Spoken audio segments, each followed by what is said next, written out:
Hello जी, कैसे हैं आप सब। आज एक और बहुत ही इंपॉर्टेंट एपिसोड के साथ मैं आपकी खिदमत में हाजिर हूं। आप सबको पता है कि आज हमने बात करनी है हमारा जो बजट आया फिस्कल ईयर 2021-22 का। पाकिस्तान के जो नए फाइनेंस मिनिस्टर हैं शौकत तरीन, उन्होंने कौमी असम्बली में पेश किया है अपोजिशन के शदीद शोर गुल के बीच में। उसमें उन्होंने अपनी कुछ सिफारिशात पेश की हैं, उन पर हम ज़रा डिटेल से नज़र डालेंगे।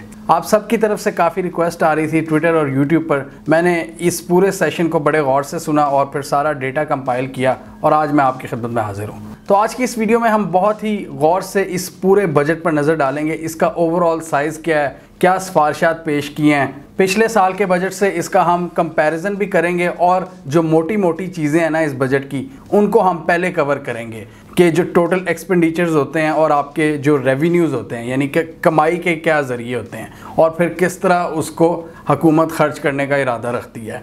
तो इंशाल्लाह इस वीडियो के एंड पे हमें काफ़ी ज़्यादा अंडरस्टैंडिंग आ जाएगी कि पाकिस्तान को चलाया कैसे जाता है, मतलब हमारे क्या क्या खर्चे हैं, क्या हमारा फाइनेंशियल प्लान है, पैसा कहाँ से आएगा मुल्क को चलाने के लिए और किन किन जगहों पर वो स्पेंड किया जाएगा। और फिर हम ये भी देखेंगे कि मोटे मोटे खर्चे जब हुकूमत के हो जाते हैं तो जो थोड़ा बहुत बचता है आवाम के लिए वो कैसे खर्च करती है हुकूमत। पाकिस्तान के बजट के डेफिसिट और रेवेन्यूज़ की सिचुएशन देखेंगे और एंड पर जो हाइलाइट्स हैं, मतलब जो कुछ स्पेशल पैकेजेस हैं गवर्नमेंट की जानिब से, उन पर नज़र डालेंगे। तो हमारे फाइनेंस मिनिस्टर के मुताबिक पाकिस्तान की इकॉनमी अब ट्रैक पर आ चुकी है। उन्होंने ट्वीट में लिखा कि economy is back on track. तो जानने की कोशिश करेंगे कि इनके क्लेम में कितनी सच्चाई है और इससे हमें यह भी आइडिया होगा कि अभी तक गवर्नमेंट ऑस्टेरिटी मेजर्स पर चल रही है, मतलब खर्चे रोके हुए हैं या कुछ ग्रोथ और डेवलपमेंट की तरफ भी कोई सफ़र शुरू हुआ है। तो सबसे पहले तो बजट को अगर हम आसान अल्फाज में समझें तो ये पूरे मुल्क का एक फाइनेंशियल प्लान होता है। जैसे आपके घर का एक बजट होता है पूरे महीने का कि यार जो हमारी तनख्वाह है उसको हमने किस तरह स्पेंड करना है, किन किन जगहों पर, और कुछ हमने कर्जे भी लिए होते हैं उनकी भी अदायगी करनी होती है और उसके बाद जो थोड़ा बहुत बच जाता है फिर हम कुछ शॉपिंग करते हैं, कुछ नई चीज़ें लेते हैं। तो यही हिसाब पाकिस्तान का भी है या किसी भी मुल्क का होता है कि आपके कुछ रेवेन्यूज़ आते हैं, फिर आपका पूरा स्पेंड होता है कि आपने कहाँ कहाँ पर वो करना होता है। तो सबसे बड़ी न्यूज़ इस बार ये है कि पाकिस्तान के बजट में इस बार एक बहुत बड़ा जंप लगा है। पाकिस्तान की तारीख का ये सबसे बड़ा बजट है 8.48 ट्रिलियन रुपीज़ का। 8,400 बिलियन रुपीस का इस बार बजट पेश किया गया है, जो पिछले साल के मुकाबले में तकरीबन 20% ज़्यादा है। लास्ट ईयर हमारे बजट का ओवरऑल साइज़ 7,136 बिलियन रुपीस था और इस बार ये 8,400 बिलियन रुपीस है। यानी क्लियरली आप देख सकते हैं तकरीबन 1,300 बिलियन रुपीस का इजाफा किया गया है 20% जंप के साथ। आप इस ग्राफ में देख सकते हैं पिछले 4-5 सालों में हमारे बजट की ग्रोथ। अब सबसे पहले तो आपने ये फिगर याद रख लेनी है, पाकिस्तान का जो इस बार का बजट है 8,400 बिलियन रुपीस या 8.4 ट्रिलियन रुपीस। ये बजट आप फिगर ज़हन में रख लें ताकि आपको आगे वीडियो में आसानी हो कि ये कहाँ कहाँ पर स्पेंड किया जाएगा और इसमें से कितना खसारा निकलेगा। तो हर साल की तरह इस बार भी हम डिस्कस करेंगे करंट एक्सपेंडिचर्स पाकिस्तान के, जो मोटे मोटे खर्चे होते हैं, मतलब वो खर्चा जो आपने कॉन्टीन्यूसली आपने स्पेंड करना होता है, करंट एक्सपेंडिचर्स। उसमें 3-4 बड़े कंपोनेंट्स होते हैं। सबसे पहले तो डेट सर्विसिंग, यानी आपको कर्ज़ों की अदायगी करनी पड़ती है, इंटरेस्ट के जो भी इंटरेस्ट वगैरह लिया होता है उन कर्ज़ों पर उसकी अदायगी करनी होती है। उसके बाद आपका डिफेंस बजट आता है, ये एक बहुत बड़ा चंक होता है। इसके अलावा तीसरा जो बड़ा कंपोनेंट है आपके एक्सपेंडिचर का वो है आपका PSDP, यानी कि पब्लिक सेक्टर डेवलपमेंट फंड। ये जो आपका तरक्याती काम होते हैं सारे जो फेडरल गवर्नमेंट की तरफ से होते हैं। और चौथा आपका जो पूरी हुकूमती मशीनरी को चलाने के लिए जो भी पैसा रिक्वायर होता है, जो आपकी पेंशन्स वगैरह होती हैं, गवर्नमेंट मुलाजमीन की तनख्वाहें। तो ये 4 मेन कंपोनेंट्स हैं आपके करंट एक्सपेंडिचर के। अगर पिछले साल आपने हमारी बजट की वीडियो देखी थी तो उसमें हमने डिस्कस किया था कि 2019 के मुकाबले में 2020 में जो बजट आया था उसमें कोई ख़ास चेंज नहीं थी। कोविड की वजह से हमने कोई इंक्रीज़ नहीं देखा था, बहुत थोड़ा सा इंक्रीज़ था और हुकूमत ने जो सारे टारगेट्स हैं वो भी बहुत कम रखे थे क्योंकि ऑब्वियसली कोविड की सिचुएशन थी, बिजनेस बंद पड़े थे। तो उसमें कोई इंप्रूवमेंट नहीं देखी थी, और ये भी हमने उस साल देखा था कि -0.4% की ग्रोथ आई थी। मतलब हमारी इकॉनमी पहली बार श्रिंक हुई थी। तो अच्छी बात यह है कि इस साल ना सिर्फ हमारे बजट में एक बहुत बड़ा जंप आया है, जैसे मैंने पहले बताया तकरीबन 20% का जंप, हमारा बजट बहुत बड़ा है पहले से। और इसके साथ ही हमने इस वीडियो में डिस्कस किया था 2 हफ्ते पहले कि पाकिस्तान का इस साल का जो ग्रोथ रेट आई है 2021 के फिस्कल ईयर की, यानी कि पिछले फिस्कल ईयर की, वो 4% के करीब आई। ये एक बहुत ही पॉजिटिव साइन है। तो 2 इंडिकेटर्स बता रहे हैं कि हमारी जो इकॉनमी है इस वक्त ग्रो कर रही है। और इस साल के बजट में हमने जीडीपी ग्रोथ रेट का जो टारगेट रखा है वो 4.8% का रखा है। 4% हमने अचीव कर ली है इस साल, ये जो अभी ख़त्म हो रहा है। और नेक्स्ट ईयर के लिए हमने 4.8% का टारगेट रखा है ग्रोथ का, जीडीपी ग्रोथ रेट का।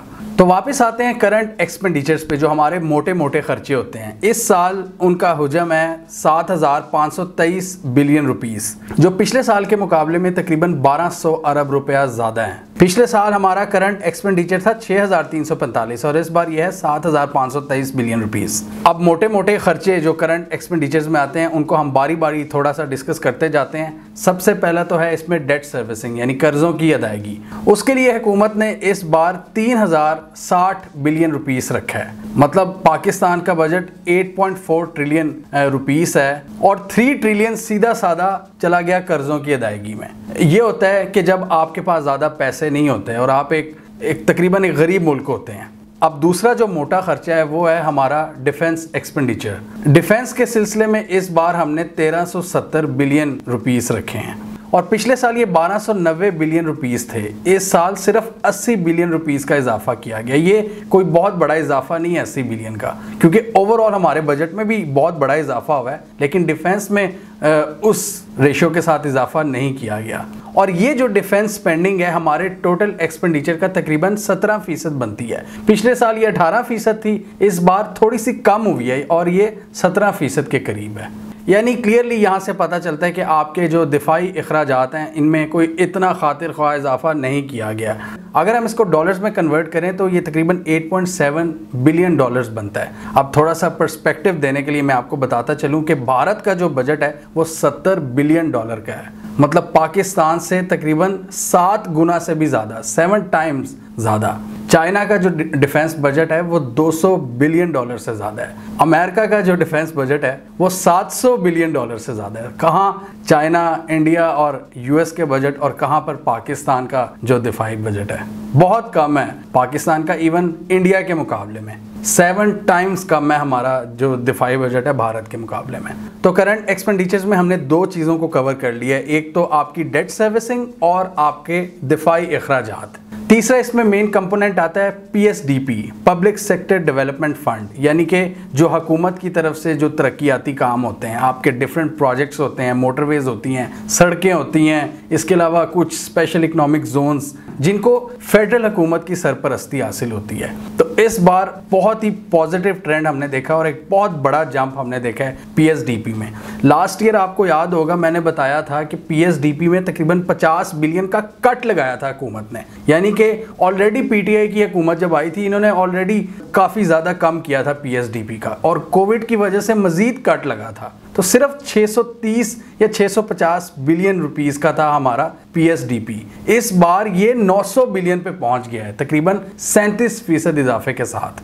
पीएसडीपी का जो फंड है वो पाकिस्तान की ग्रोथ और डेवलपमेंट का एक बहुत अहम कंपोनेंट है। ऑब्वियसली जितना ज़्यादा तरक्याती बजट रखेगी उतनी ज़्यादा ग्रोथ और डेवलपमेंट होगी, तरक्की का सफ़र तेज़ होगा।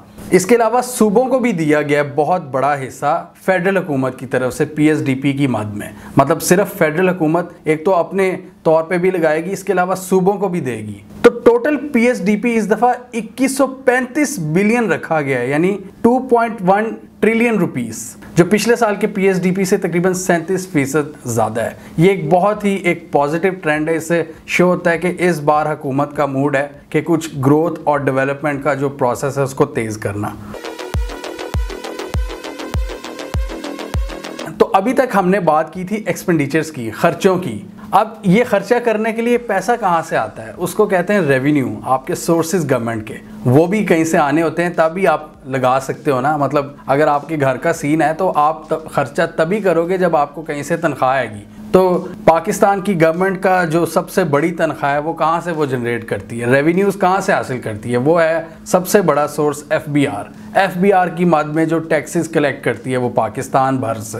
तो इस बार जो टारगेट है टैक्स कलेक्शन का वो काफ़ी एम्बिशियस रखा गया है, काफ़ी बड़ा एक टारगेट सेट किया गया है कि हम इतने ज़्यादा टैक्स कलेक्ट करेंगे। सबसे पहले पिछले साल की से थोड़ा सा कंपेयर करते हैं। पिछले साल 5000 बिलियन रुपीस का टारगेट रखा गया था, 5 ट्रिलियन का। उसमें से इस बार हमने टारगेट पूरा अचीव तो नहीं किया, लेकिन फिर भी एक बहुत बड़ी रकम हमने, पहली हिस्ट्री की मेरे ख्याल सबसे ज़्यादा टैक्स कलेक्ट किए हैं पिछले फिस्कल ईयर में, 4300 बिलियन रुपीस। इस बार हमने 5829 बिलियन रुपीस का टारगेट सेट किया है, तकरीबन 6000 बिलियन रुपीस, जो पाकिस्तान की हिस्ट्री में सबसे बड़ा टारगेट है ऑब्वियसली। तो हम तो दुआ करते हैं कि गवर्नमेंट का ये टारगेट कंप्लीट हो, क्योंकि जितने ज़्यादा टैक्स कलेक्ट करेगी गवर्नमेंट उतना ही ज़्यादा गवर्नमेंट का जो खसारा है वो कम होगा और उतना ही ज़्यादा पब्लिक पर पैसा लगेगा। फिर टैक्सेस के अलावा कुछ नॉन टैक्स रेवेन्यूज़ भी होते हैं गवर्नमेंट के, वो हम फिर किसी वीडियो में डिस्कस करेंगे। तो टोटल गवर्नमेंट के पास जो रेवेन्यू आएगा वो होगा 7909, यानी आप राउंड ऑफ अगर कर लें इसको तो 8000 बिलियन रुपीस गवर्नमेंट रेवेन्यू इकट्ठा करेगी। अब इसके बाद ये 3412 यानी कि 3412 बिलियन रुपीस ये सूबों को दे देगी NFC अवार्ड की मद में। मतलब ये मैंने आपको पिछले साल भी बताया था कि हुकूमत पाकिस्तान जो फेडरल गवर्नमेंट है वो एक किस्म की डैडी है, मतलब बाप है। 18वीं तरमीम के बाद सूबों को ज़्यादातर राइट मिल गए थे कि वो अपने मामला खुद ही चलाएं, लेकिन फिर भी एक फ़ंड है, मतलब एक मंथली जिसे कहते हैं ना, जैसे आपके अब्बू आपको जब आप बड़े भी हो जाओ तब भी आप कभी कभार खर्चा ले लेते हैं, तो ये वो खर्चा है कि सूबे वैसे तो खुद मुख्तार हो गए हैं, सारा काम अपना उनको खुद करना पड़ता है, लेकिन थोड़ी सी अमाउंट अभी भी फेडरल गवर्नमेंट उनको देती है NFC अवार्ड के सिलसिले में। तो वो जब आप इसको माइनस कर दें तो ये आपके पास आता है 4497। इसमें आप प्लस कर दें 570 जो सूबों ने टैक्सेस की मद में देना है, हुकूमत के पास आ जाता है 5070 बिलियन रुपीस। मतलब ये है हुकूमत के पास टोटल रेवेन्यू जिसमें हुकूमत ने सब खेलना है, 5070 बिलियन रुपीस। जबकि खर्चा क्या है जो मैंने पहले बताया वो है 8487। मतलब अब इसको जब माइनस करेंगे तो तब वहां पर आपका डेफिसिट निकलता है। मतलब ये एक खसारा है। ये बिल्कुल ऐसे ही है कि यार जैसे मेरी तनख्वाह अगर 30,000 है और मेरे खर्चे हैं 50,000, तो 20,000 रुपए का डेफिसिट आ रहा है जिसको मैंने कैसे पूरा करना है, कर्जों के थ्रू। तो इस साल भी हुकूमत पाकिस्तान का एक डेफिसिट आया है 3420 बिलियन रुपीस का। अच्छी बात यह है कि ये डेफिसिट पिछले साल के मुकाबले में थोड़ा सा कम है। पिछले साल आपका फिस्कल डेफिसिट था 7%, इस बार ये थोड़ा सा कम होके 6.3% पर गया है। मतलब एक बार फिर समझें कि टोटल एक्सपेंडिचर जितने हुकूमत ने खर्चे करने हैं और जितना हुकूमत के पास पैसा है, हुकूमत के पास पैसा कम है, खर्चे ज़्यादा हैं, माइनस करें तो डेफिसिट बचता है। उस डेफिसिट को पूरा करती है हुकूमत कर्जे लेके। इंटरनल उनके डेट्स होते हैं, फिर कुछ फॉरेन डेट्स होते हैं, तो ये सब कुछ मिला के फिर ये इस डेफिसिट को पूरा किया जाता है। और आपको अंदाज़ा हो रहा होगा कि कर्जे लिए जाते हैं और फिर मतलब कर्जे उतारने के लिए भी कर्जे लिए जाते हैं। ये एक विशियस साइकिल है जिसमें हम फंसे हुए हैं और हम तब तक नहीं निकलेंगे जब तक हमारे रेवेन्यूज़ में इजाफा नहीं होगा, यानी कि टैक्स कलेक्शन बेहतर नहीं होगी। पाकिस्तानी बड़ा कंप्लेन करते हैं कि जी यूरोप में बड़े अच्छा सिस्टम है, वहाँ पर हेल्थ एजुकेशन फ्री है। उसकी वजह यह है कि वहाँ पर लोग 30 से 40% तक टैक्स देते हैं और हुकूमत भी लेती है। यहाँ पर कल्चर एक ऐसा बना हुआ है कि ना तो हुकूमत तैयार नज़र आती है, हुकूमत भी सुस्त है और लोग भी नहीं देना चाहते। अब कुछ ऑब्वियसली पिछले कुछ सालों से टैक्स की सूरत हाल बेहतर हो रही है। और इसकी एक और बहुत बड़ा ड्रॉबैक है कि हमारी जो सिक्योरिटी सिचुएशन है वो भी कॉम्प्रोमाइज़ होती है। इस वक्त पाकिस्तान आर्मी को चाहिए जदीद असलाह और हम बहुत से मुल्कों से इस वक्त पीछे हैं, क्योंकि ओवरऑल हमारी इकॉनमी का साइज़ छोटा है, हमारे जो रेवेन्यूज़ हैं वो इतने ज़्यादा नहीं हैं, इसलिए हम खुलकर खर्चे नहीं कर सकते। इस वक्त एक बहुत बड़े आपको चैलेंजेस का सामना है, सिक्योरिटी चैलेंजेस का, स्ट्रेटेजिक चैलेंजेस का। तो उसके लिए आपको लेटेस्ट मिलिट्री इक्विपमेंट चाहिए। तो जब तक आपकी इकॉनमी का हुजम जो वॉल्यूम है वो बड़ा नहीं होगा तब तक आप अपनी ज़रूरियात पूरी नहीं कर सकते। तो इसी वजह से जहाँ पर हम कमियाँ देखते हैं वहाँ पर मिलिट्री स्पेंडिंग में भी कमी है। तो जब तक पाकिस्तान की ओवरऑल इकॉनमी अच्छी नहीं होगी, हमारे बजट की सूरत हाल भी बेहतर नहीं होगी, डिफेंस बजट की। तो करंट एक्सपेंडिचर्स में जो हमने मोटे मोटे खर्चे देख लिए, डेट सर्विसिंग, डिफेंस, PSDP और पूरे ये पेंशन्स वगैरह सरकारी जो सारी मशीनरी है उसको चलाने के बाद जो थोड़ा सा बच जाता है ना, वो फिर हुकूमत खर्च करती है अवाम पर, बहुत थोड़ा सा, और वो भी बीच में बहुत सारा करप्शन की नज़र हो जाता है, मिसमैनेजमेंट की नज़र हो जाता है। तो हर हुकूमत का ये जो एंड पे थोड़ा बहुत बचता है ना, वो हेल्थ, एजुकेशन और ये एहसास प्रोग्राम वगैरह वहाँ पर फिर लगता है। हर गवर्नमेंट का अपना अपना विजन होता है, वो उसके मुताबिक लगाती है, जो थोड़ा सा रह जाता है अवाम के लिए। और इसलिए हेल्थ, एजुकेशन, R&D यानी कि research and development, latest military equipment, ये हम नहीं हासिल कर पाते।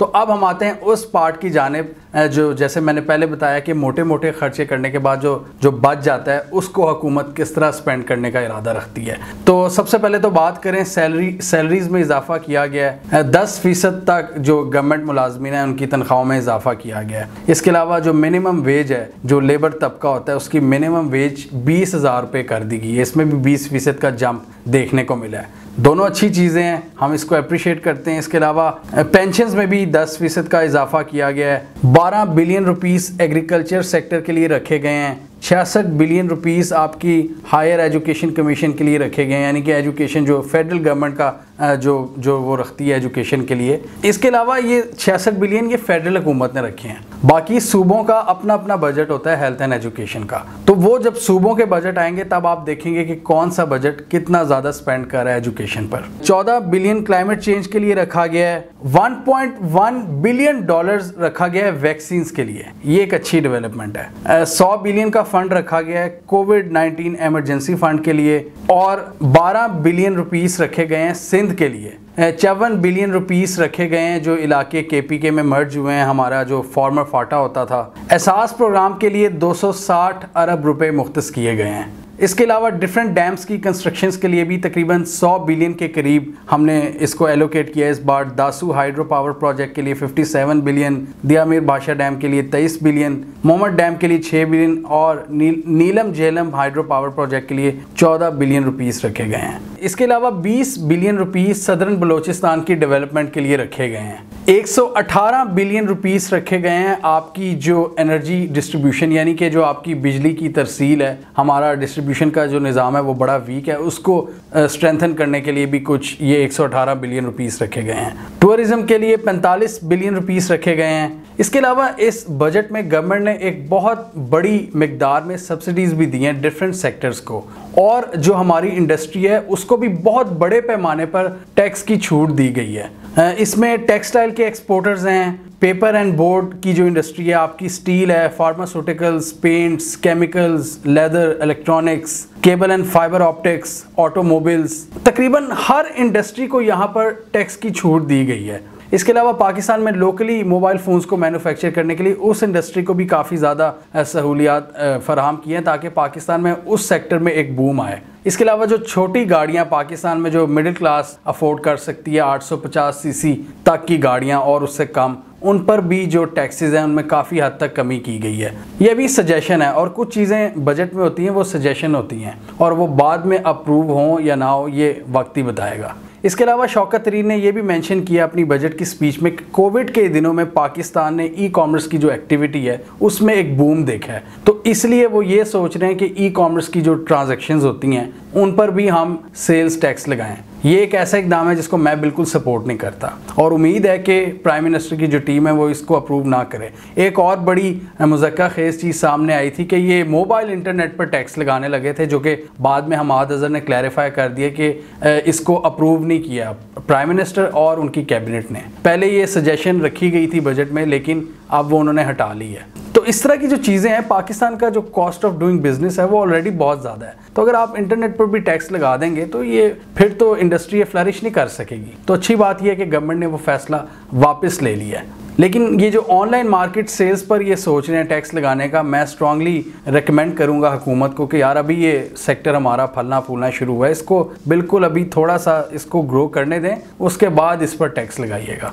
ऑब्वियसली हुकूमत की इसमें ये सोच है कि ई कॉमर्स का सेक्टर अब फल फूल रहा है, वहाँ से काफ़ी ज़्यादा ट्रांजैक्शंस होती हैं, तो वहाँ पर भी हमें सेल्स टैक्स लगाना चाहिए, क्योंकि अब बहुत बड़ा एक मार्केट शेयर, मार्केट सेगमेंट उस तरफ शिफ्ट हो चुका है।